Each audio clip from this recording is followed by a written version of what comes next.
ห้านกาแฟที่ลับที่สุดถ้าจะหู้จึงบอกว่าว้าวแน่นอนไปด้วยกันทางขึ้นแม่นแนวใดทางขึ้นคือเป็นแนวนี้วืบ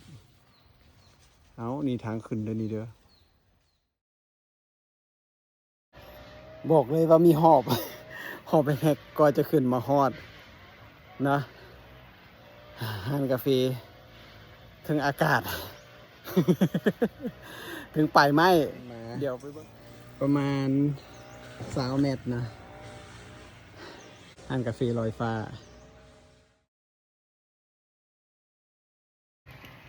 สลิงที่มันโยมเยี่ยมน้อยหนึ่งนะก่อนที่จะย่างไปหาห้านกาแฟกันอันนี้อีกฝั่งหนึ่งเนาะต้นไม้งามหลายต้นไม้ใหญ่จะสูงเสียวๆแบบนี้แต่ว่าปลอดภัยดีเนาะเพราะว่าเราจะเห็นได้ว่าเสือกแน่นหนาเสริมแหงด้วยลวดเล็กนะเสริมแหงด้วยลวดเล็ก2 สั้นแล้วก็มีลวดเล็กอย่างนี้เอาสิไปซ้ายหรือสิไปขวา เลือกเอาเนาะไปเลือกทางซ้ายแต่ว่ามันทางไหนก็ระยะทางก็คือเก่าเนาะมันจะมีอีกเส้นหนึ่งไปคุณเป็นต้นไม้จุดแยกจุดที่2มากับบิดต้นไม้ต้นนี้แหละแล้วก็ไปอีกหาอีกต้นไม้อีกต้นเขาจะไม่ได้กินกาแฟนี่ง่ายกาแฟนี่ถ้าจะกินต้องใช้ความพยายามและความตั้งใจอย่างสูงเนาะมองไหมฝุ่นก็จะได้กินแล้วเขาก็มาฮอดกับห้านกาแฟแล้วนี่สวยงามห้านกาแฟสวัสดิ์เสวยโอ้ว้าวเดี๋ยวยกโป้ให้เลยจะตั้งอยู่ถึงต้นไม้ที่มีความสูงประมาณ20 เมตรสูงประมาณเฮือน4 ชั้นบรรยากาศโคตรดีกาแฟเพิ่นมีให้บริการเหมือนกาแฟดริป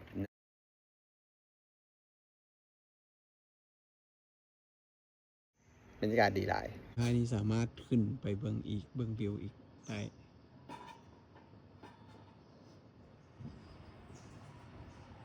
แล้วก็จะมีวันหนึ่งที่เป็นมุมนั่งชิลเบิ่งบรรยากาศของที่นี่แบบเต็ม360 องศาเลยซึ่งในกรณีของเราก็จะแม่นลูกค้าต้องส่งเองแนวมักนะไปเฮ็ดคอนเทนต์ได้หอมแล้วเราก็ได้กาแฟดริปที่เราส่งเองเรียบร้อยแล้วนะ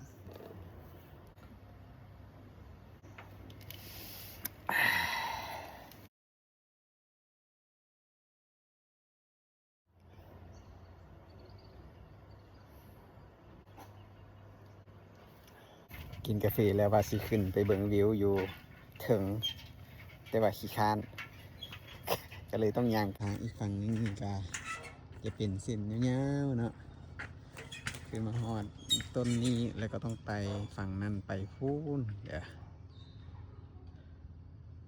วันนั้นบริเวณจุดชมวิวได้มันเป็นบอลสตาร์ทของ10 ไลน์เนาะ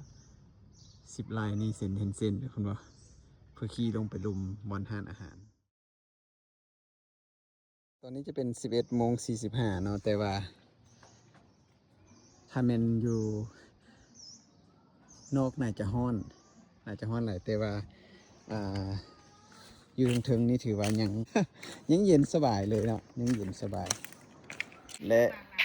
สถานนี้ก็แมนห้านกาแฟถึงต้นไม้ของ La Forest เนาะซึ่งเป็นสถานที่ท่องเที่ยวแบบอีโคแท้ๆเนาะมานี่จะมีความรู้สึกเย็นสบายเนาะมาสูดอากาศดีๆให้ปลอดอยู่ที่นี่ Recharge Energy แบบฮิวใจฮิวร่างกายดีสุดๆนะฉะนั้นอย่าลืมขอเชิญได้ทุกคนอย่าลืมมาเที่ยวนะ La Forest สามารถมาแคมปิ้งได้ค้างคืนได้เนาะอันนี้ดูแนะนำเลยมาวันเสาร์กับวันอาทิตย์นี่ถือว่าดีเลยเนาะมาชาร์จพลังงานให้ชีวิตมาพาลูกพาหลานมาเนาะมวนหลายรับประกันเลย